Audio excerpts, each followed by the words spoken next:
درج ذیل عبارت کو غور سے پڑھیے۔ درج کے معنی جو یہاں پر تحریر یہ کنٹینٹ جو مینشن کیا گیا ہے یعنی درج کیا گیا اس کو اس میں ایڈ کیا گیا۔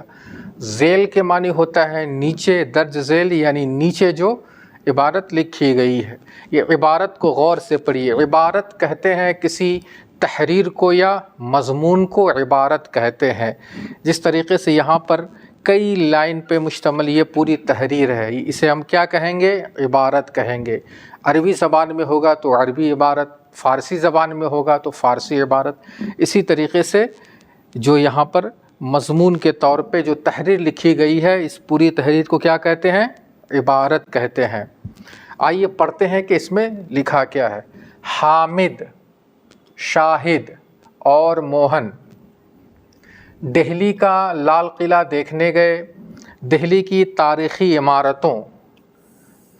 عمارتوں جیسا کہ میں نے بتایا کہ وہ عمارت جو جس کو ایک تاریخی حیثیت حاصل ہو کسی نہ کسی طریقے سے، جس کو ہم ہسٹوریکل پلیس کہتے ہیں، تاریخی عمارت۔ مثال کے طور پہ یہ لال قلعہ کیا ہے؟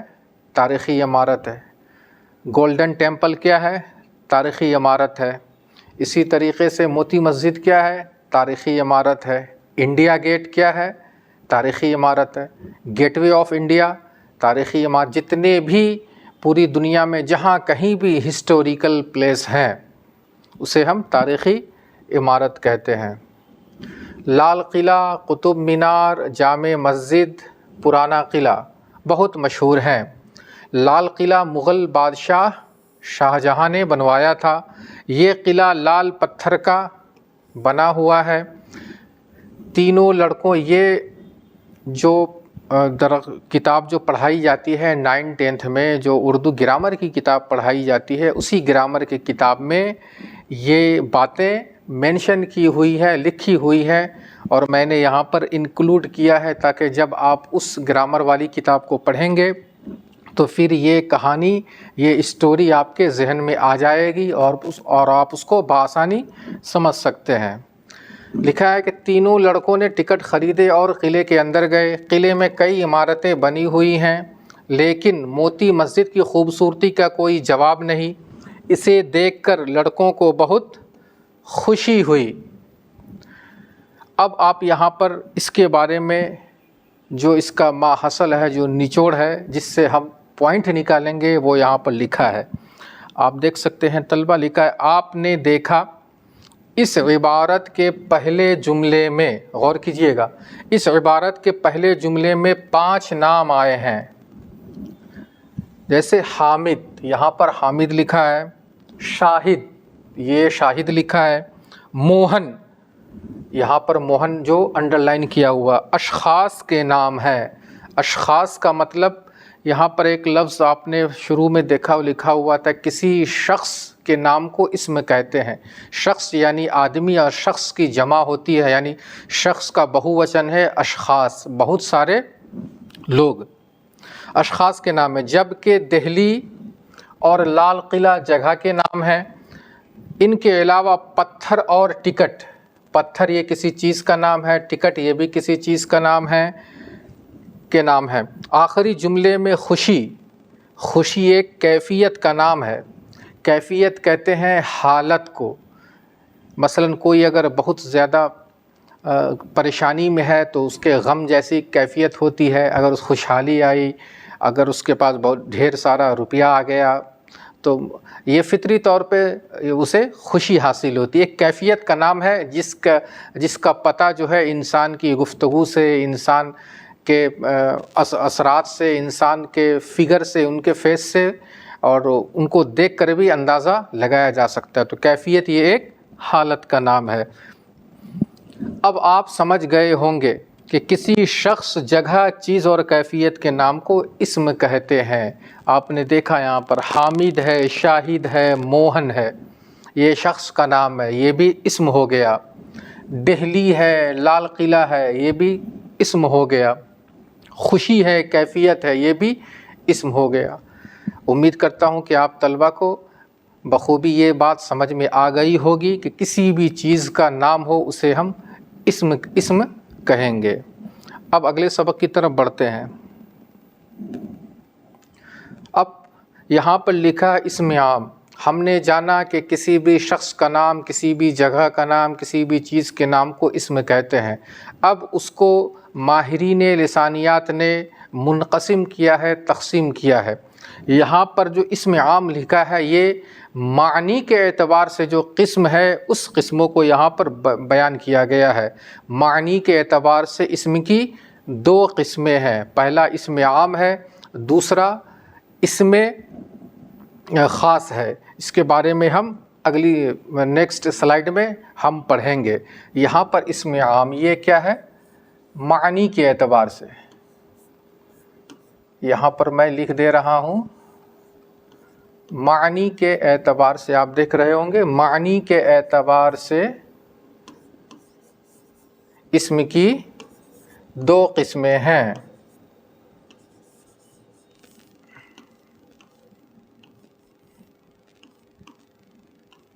معنی کے اعتبار سے اسم کی دو قسمیں ہیں۔ پہلا کیا ہے؟ اسم عام۔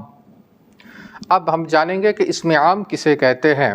لکھا کسی عام شخص، یہاں پر عام وہ عام نہیں ہے، چونکہ آج کل عام کا سیزن بھی ہے، وہ عام اس طریقے سے لکھا جاتا ہے، الف مد زبر عام میم، عام جو ایک پھل کا نام ہے۔ یہاں پر عین سے لکھا ہے عام۔ اس عام کا مطلب ہوگا کہ جنرل، بولتے ہیں کہ عام روایات ہے، یا پھر عام لوگ وہاں پر پہنچے ہوئے تھے۔ عام لوگ یعنی کہ کوئی بھی پرسن، کوئی بھی عام آدمی، پبلک۔ اس میں بھی قسم ہوتی ہے چونکہ ہر لوگ خاص نہیں ہوتے ہیں۔ مثلاً اگر کوئی پروگرام ہوتا ہے، جو گیسٹ ہوتے ہیں، جو انٹلیکچوئل پرسن، پڑھے لکھے لوگ ہوتے ہیں جن کو بطور گیسٹ بلایا جاتا ہے، وہ لوگ کیا ہوتے ہیں؟ خاص لوگ ہوتے ہیں، اور سامنے جو پبلک ہوتی ہے، جو آڈینس ہوتے ہیں، وہ لوگ عام لوگ ہوتے ہیں۔ تو اسی ڈیفینیشن کو ہم لوگ جانیں گے کہ اس میں عام کیا ہوتا ہے اور اس میں خاص کیا ہوتا ہے۔ کہ کسی عام شخص، عام جگہ اور عام چیز کے نام کو اس میں عام کہتے ہیں۔ اسم عام کو اسم نکرہ بھی کہتے ہیں۔ اس کو ذہن میں رکھیں گے، بالکل آپ کنفیوز نہیں ہوں گے کہ اسم عام الگ ہے اور اس میں نکرہ الگ ہے۔ دونوں ایک ہی نام ہے، یا آپ اسم عام کہہ لیجئے یا اس میں نکرہ کہہ لیجئے۔ نکرہ بھی کہا جاتا ہے، جیسے لڑکوں، عمارت، شہر، پہاڑ، دریا، اسکول۔ اب آپ یہاں پر دیکھیں کہ اسم عام کی جو یہاں پر مثال لکھی گئی ہے، اگزامپل لکھا گیا ہے، لڑکوں۔ اگر ہم لڑکوں کہیں تو اب ذہن میں یہ بات آتی ہے کہ لڑکوں میں نے کہا تو بہت سارے لڑکے ہو سکتے ہیں، کوئی بھی لڑکے کہہ سکتے ہیں۔ میں نے کسی لڑکے کا نام نہیں لیا ہے، اور جب میں نے کسی لڑکے کا نام نہیں لیا ہے، عام لڑکوں کی بات کی ہے، تو وہی اس میں عام کہلائے گا، ایسے لڑکوں۔ اب دوسری مثال دیکھیں، یہاں پر عمارت لکھا ہوا ہے، میں نے کہا کہ عمارت۔ اب کون سی عمارت، اس کو میں نے مینشن نہیں کیا کہ وہ عمارت لال قلعہ ہے یا تاج محل ہے یا انڈیا گیٹ ہے، کوئی بھی عمارت ہو سکتی ہے، اسے ہی کہتے ہیں یہ اسم عام۔ اسی طریقے سے یہاں پر میں نے شہر کہا، کوئی بھی شہر ہو سکتا ہے، میں نے خاص نہیں کیا کہ پورنیہ شہر یا پٹنہ شہر یا بھاگلپور شہر کہا تو یہ اس میں عام ہو گیا۔ اسی طریقے سے دنیا میں بہت سارے پہاڑ ہیں، ہر پہاڑ کے الگ الگ نام ہے، جیسے ہمالیہ پہاڑ ہے، ماؤنٹ کیٹو ہے، اسی طریقے سے الگ الگ پہاڑ ہے، تو میں نے کسی پہاڑ کا نام نہیں لیا، جنرل میں نے یہ بات کی پہاڑ، یہی ہو گیا اس میں عام۔ اسی طریقے سے دریاؤں کے بھی الگ الگ نام ہیں، لیکن یہاں پر دریا۔ اسی طریقے سے اسکول ہے، ہر اسکول کا الگ الگ کچھ نہ کچھ نام ہے، مگر یہاں پر صرف اس کو مطلق اسکول کہا گیا ہے۔ کہنے سے کسی خاص شہر، پہاڑ، دریا اور اسکول کا پتہ نہیں چلتا ہے، بلکہ خاص پتہ نہیں چلتا، یہ عام لڑکوں کا پتہ چلتا ہے، عام عمارت کی بات یہاں پر کی جا رہی ہے۔ آگے لکھا ہے، ایسے ہی اسم کو اسم نکرہ یا اسم عام کہا جاتا ہے۔ جو اسم، اب اس پر غور کیجئے گا، جو اسم کسی عام چیز کے نام کو بتائے، یہاں پر کسی عام چیز کے نام کو بتائے، یعنی جس اسم سے ایک ہی طرح کی کل چیزیں سمجھی جائیں اسے اسم نکرہ یا اسم عام کہتے ہیں۔ بچوں آپ چاہے تو اس کو آپ اپنی کاپی میں نوٹ ڈاؤن کر لیجئے تاکہ یہ آپ کے ذہن میں محفوظ رہے، آپ کی کاپی میں بھی یہ محفوظ رہے۔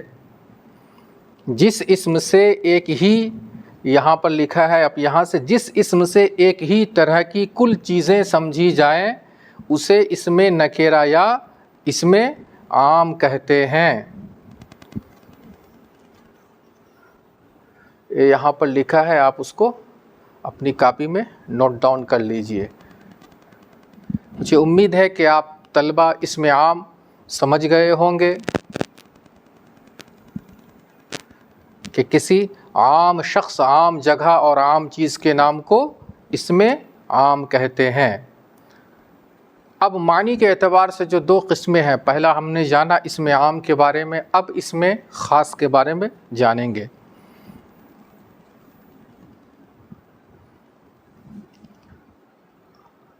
عزیز طلبہ آپ دیکھ سکتے ہیں یہاں پر لکھا ہے اسم خاص۔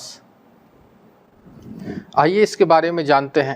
کسی خاص شخص جو میں نے بتایا کسی آدمی کو کہتے ہیں، کسی خاص شخص، خاص جگہ اور خاص چیز کے نام کو اسم خاص کہتے ہیں۔ اسم خاص کو اسم معرفہ بھی کہتے ہیں، جس طریقے سے میں نے بتایا کہ اسم عام کو اسم نکرہ بھی کہتے ہیں، بالکل ایسے ہی اسم خاص کا دوسرا نام اسم معرفہ بھی ہے۔ آپ کو کنفیوز ہونے کی ذرا بھی ضرورت نہیں ہے، اس کو ذہن نشی کر لیں کہ اسم خاص کو اسم معرفہ بھی کہا جاتا ہے۔ اب یہاں پر اگزامپل لکھا گیا ہے، مثال کے طور پر دہلی، لال قلعہ، تاج محل، پٹنہ، پورنیہ، ہمالہ، گنگا اور احمد کہنے سے ایک خاص شہر، خاص جگہ، ایک خاص پہاڑ، ایک خاص دریا اور ایک خاص نام کا پتہ چلتا ہے۔ آگے لکھا ہے ایسے ہی مخصوص اسموں کو اسم معرفہ یا اسم خاص کہتے ہیں۔ یہاں پر ایک لفظ آ گیا مخصوص، مخصوص کہتے ہیں، یہی خاص جو آپ نے یہاں پر کہا ہے اسی کا مترادف ہو جاتا ہے کیا؟ مخصوص، یعنی خاص ناموں کو جس کو خاص کیا گیا ہے۔ عزیز طلبہ اسم عام یا اسم نکرہ میں ہم نے جانا تھا، ہم نے آپ کو بتایا تھا کہ شہر کی بات کی تو کوئی بھی شہر ہو سکتا ہے، پہاڑ کی بات کی کوئی بھی پہاڑ ہو سکتا ہے، وہ اسم عام۔ لیکن یہاں پر اگر شہر کی جگہ پر یہاں پر نام منشن کیا گیا ہے دہلی، عمارت کی جگہ پر نام لکھا گیا ہے لال قلعہ، تاج محل، پھر یہ پٹنہ، یہ بھی شہر کا نام شہر نہیں بلکہ اس کا نام پٹنہ لکھا گیا ہے، پورنیہ لکھا گیا ہے، پہاڑ کے بارے میں نے بتایا تھا لیکن یہاں پر اس کا نام ہمالہ لکھا گیا ہے، گنگا لکھا گیا ہے، دریا کے بارے میں بتایا گیا تھا، کسی شخص کے بارے میں بتایا کہ لیکن اس شخص کا نام یہاں پر لکھا گیا احمد۔ تو اب ان ناموں کو جو خاص دریا اور ایک خاص نام کا پتہ چلتا ہے اسی کے بارے میں لکھا ہے یہاں پر کہ ایسے ہی مخصوص اسموں کو اسم معرفہ یا اسم خاص کہتے ہیں۔ آپ بالکل سمجھ گئے ہوں گے کہ جس نام کو، جس شخص کے نام کو یا جس جگہ کے نام کو یا کسی عمارت کے نام کو اگر خاص کیا جاتا ہے، اس کا نام لیا جاتا ہے تو اسے کیا کہتے ہیں؟ اسم خاص کہتے ہیں یا اسم معرفہ کہتے ہیں۔ آپ طلبہ اسے اپنی کاپی میں نوٹ ڈاؤن کر لیجئے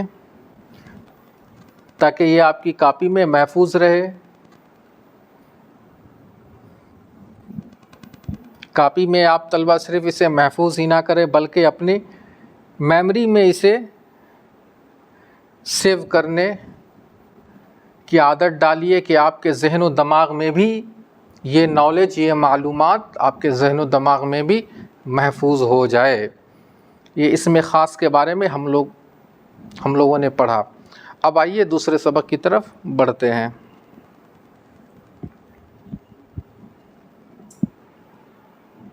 اب یہاں پر لکھا ہے اسم خاص کے اقسام. آپ طلبہ دیکھ سکتے ہیں یہاں پر بطور ہیڈنگ لکھی گئی ہے اسم خاص کے اقسام، جو علم کی قسمیں بھی ہیں. پہلے تو ہم نے پڑھا معنی کے اعتبار سے دو قسمیں، اسم عام اور اسم خاص. اب یہاں پر اسم خاص کے اقسام، اقسام کہتے ہیں یہ قسم مطلب طرح طرح کا، قسم کی جمع ہے یہ اقسام. نمبر 1 ہے خطاب، اس کو کیا پڑھیں گے؟ خطاب.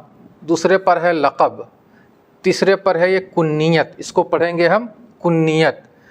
چوتھے نمبر پر ہے تخلص. اگر ہم یہ کہیں کہ علم کی قسموں کی بات کریں تو اس میں ایک اور عرف بڑھ جاتا ہے. علم کی 5 قسم ایک اور عرف بڑھ جاتا ہے. کہیں کہیں آپ دیکھتے ہوں گے اس طریقے سے لکھا رہتا ہے. ایک ہوتا ہے علم. ہم سب جانتے ہیں کہ اگر علم کی بات کریں تو علم کا مطلب ہوتا ہے نالج، گیان، معلومات، جانکاری. لیکن یہاں پر جو لکھنے کی شکل یہ ہے، لیکن اسے کیا پڑھا جائے گا؟ علم پڑھا جائے گا. اسے آپ علم نہیں بلکہ علم پڑھیں گے.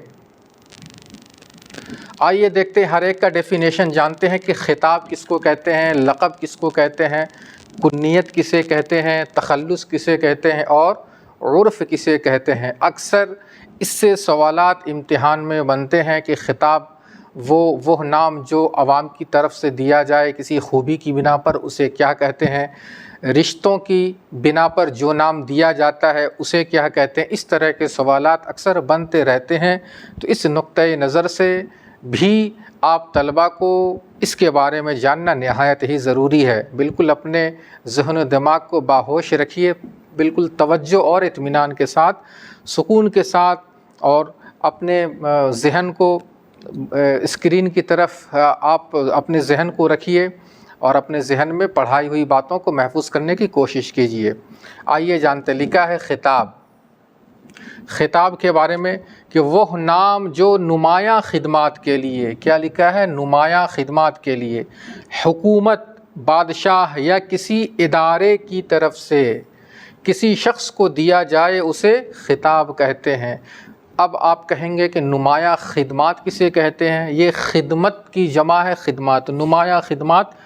مثلاً آپ یہ دیکھتے ہوں گے کہ الگ الگ چھیتروں میں، الگ الگ شعبوں میں جن کی خدمات اچھی رہتی ہے، کوئی کرکٹ کے حوالے سے اس نے نام کمایا تو حکومت کی طرف سے یا بادشاہ کی طرف سے انہیں اعزازی تحفہ دیا جاتا ہے، اعزازی نام دیا جاتا ہے، جو آگے اس کا مثال بھی آئے گا. ایسے بھارت رتن، سب جانتے ہیں بھارت رتن جو کہ بہت ہی مشہور یہ اعزازی نام ہے، جو ہر کسی کو بھارت رتن نہیں ملتا ہے. جو نمایاں خدمات انجام دیتے ہیں اسے ہی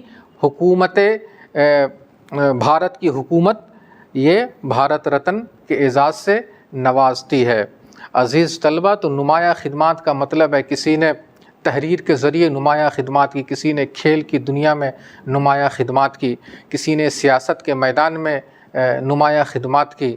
یعنی ایسی خدمات کہ جس خدمت سے دیش کو، معاشرے کو، دنیا کو فائدہ پہنچا ہو، اسی کے عوض میں ان کی حوصلہ افزائی کے طور پر حکومت یا بادشاہ انہیں اعزازی نام دیتی ہے، اسے ہی خطاب کہتے ہیں. کہ یہاں لکھا حکومت یا بادشاہ یا کسی ادارے کی طرف سے. ادارے کا مطلب ہوتا ہے کوئی فاؤنڈیشن، کوئی تنظیم. مثلاً اگر ہمارے معاشرے، ہماری سوسائٹی میں کوئی اچھا کام کرتا ہے جو لوگوں کے فائدے آیا ہو، لوگوں کو اس سے فائدہ پہنچا ہو، تو لوکل سطح پر بھی ایک تنظیم ہوتی ہے، ضلع لیول پر بھی، صوبائی لیول پر بھی، اور ملکی سطح پر بھی تنظیم دیتی ہے. ایک اعزاز تو حکومت کی طرف سے بھی ملتا ہے، اور ایک اعزاز حوصلہ افزائی کے لیے تنظیموں کی طرف سے بھی انہیں اعزاز دیا جاتا ہے. تو آپ نے جانا طلبہ کہ نمایاں خدمات کے لیے حکومت، بادشاہ یا ادارے کی طرف سے جو ہے اعزازی لفظ دیا جائے اسے ہم خطاب کہتے ہیں۔ اب ہم دیکھیں گے، جیسے مثال کے طور پہ یہاں پہ مثال لکھا گیا ہے کہ خطاب کی مثال کیا ہوگی، بھارت رتن، یہ کس کی مثال ہے؟ خطاب کی مثال ہے، اس لیے کہ حکومت کی طرف سے نمایاں خدمات کے بدلے میں دیا جاتا ہے۔ پدم بھوشن کس کی مثال ہے؟ خطاب کی مثال ہے۔ خان بہادر کس کی مثال ہے؟ خطاب کی مثال ہے۔ شمس العلماء یہ کس کی مثال ہے؟ یہ خطاب کی مثال ہے۔ تو ہم نے جانا خطاب کے بارے میں۔ اب ہم نیکسٹ دیکھتے ہیں، اس کی ایک قسم بتائی گئی ہے لقب۔ اب ہم جانیں گے کہ لقب کسے کہتے ہیں۔